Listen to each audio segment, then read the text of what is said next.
édition qui s'annonce bien? Oui, très bien. On a des conditions climatiques idéales. On a un nombre de coureurs idéal. Enfin, tout va bien pour l'instant et on est vraiment ravis. Ça sera une très très belle 14e édition. Et puis avec un vent portant, peut-être des records. Et hier, ça a bien démarré avec une nouvelle course? Oui, c'était un gros challenge de lancer cette nouvelle course. C'est toujours une première difficile. Hein. On sait pas, on n'a pas de point de repère. Puis on ne connaît pas bien le comportement des coureurs sur un 10 km. Pour nous, c'est très innovant avec notre infrastructure. On a réussi à gérer comme il faut, avec l'expérience du marathon, cumulé avec ce qu'on a vécu hier. On a des points d'amélioration, mais sensibles. Donc je pense que tout le monde est satisfait et qu'on refera une très très belle édition en 2012 avec un 10 km encore plus performant. Alors demain, une énorme couverture télé. Hein. Je crois que derrière le marathon de Paris, vous êtes peut-être le marathon à avoir le plus de couverture télé là. Ah oui, on a la chance d'avoir beaucoup de médias, dont donc France 3, et qui vient d'une manière très forte, puisqu'on a les mêmes moyens techniques que ce que nous avons sur le Tour de France. Donc c'est à peu près les mêmes moyens qui sont déployés. C'est très lourd, pour nous aussi d'ailleurs, mais on aura, je pense, un reportage de qualité comme l'année dernière, et ce sera à la hauteur de la notoriété du Mont-Saint-Michel, pas du marathon, mais du Mont-Saint-Michel, qui mérite bien des très très belles images. Ben merci, bonne course. Merci beaucoup, à bientôt. Impec. Ça tombe bien. Ouais, ça tombe bien.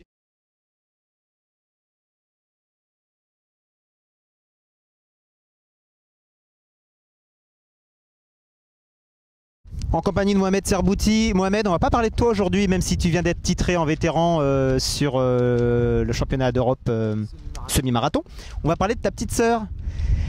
Un marathon pour elle, tu l'as coaché un peu, tu l'as donné des... Comment ça s'est passé? Ouais, je lui ai donné des conseils. C'est vrai que ces jours-ci, elle appréhende beaucoup. Pour elle, c'est nouveau. C'est l'appréhension parce qu'on lui parle du fameux mur, la distance. Il y a tout ça qui lui fait peur. Mais bon, je connais ma sœur très bien et je sais que c'est vrai qu'on n'a pas le même caractère. Moi, je suis un peu plus bœuf dans la tête, comme on dit, plus guerrier, si on veut dire. Et puis, c'est vrai que j'appréhende moins les courses. Au contraire, j'y vais un peu plus. Elle y va plus avec une peur. Mais bon, moi je me dis, c'est une fois qu'elle est dans la course, je connais bien ma sœur, une fois qu'elle est dans la course, je pense qu'elle va entreprendre les choses différemment. Et puis dans la famille Serbouti, c'est peut-être la première qui va terminer un marathon, parce que tu n'as jamais fait de marathon. Si, j'ai déjà fait un marathon, j'ai un record à 2,16 à Rotterdam, mais j'en ai fait qu'un moi, sincèrement, parce que c'était quoi la curiosité. Je partais du principe que le marathon c'est quand même la distance phare de Monsieur Tout-le-Monde, et je me suis dit il faut quand même voir ce que c'est comme distance, et puis j'entendais tellement de choses sur cette distance-là, alors c'est quand même bien la curiosité d'aller voir et puis de tester, voir ce que ça donne, les sensations et présents. Mais c'est vrai que la sensation que j'ai eue, et je pense que Fatia après il y aura une analyse avec elle pour voir un peu ce que c'est le premier marathon, ça va être intéressant parce que moi la première fois que j'ai fait un marathon, une sensation que j'ai eu vraiment bizarre qui était drôle, c'est les 6 derniers kilomètres, j'avais l'impression que le débardeur il pesait très très très lourd, mon débardeur. Alors vous imaginez un débardeur alors que c'est rien du tout quoi. Bon, justement demain on a décidé de la suivre un petit peu Fatia, voir un peu son aventure au sein du marathon. Hier c'était la première édition du 10 km, tu finis deuxième je crois, un petit mot sur cette édition, cette première? Ouais, c'est sympa, sauf que le parcours est très très très dur, mais sympa parce qu'on tourne un peu autour de la plage, c'est sympa, ça a son charme.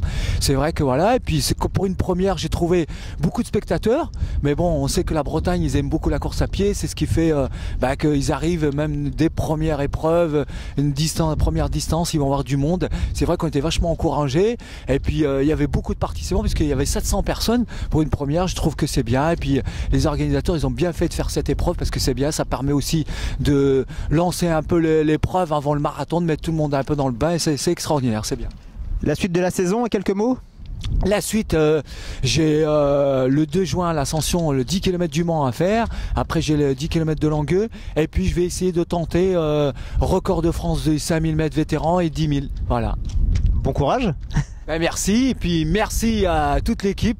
Et puis soyez présents pour regarder et puis encourager ma petite sœur Fatia sur son marathon, premier marathon.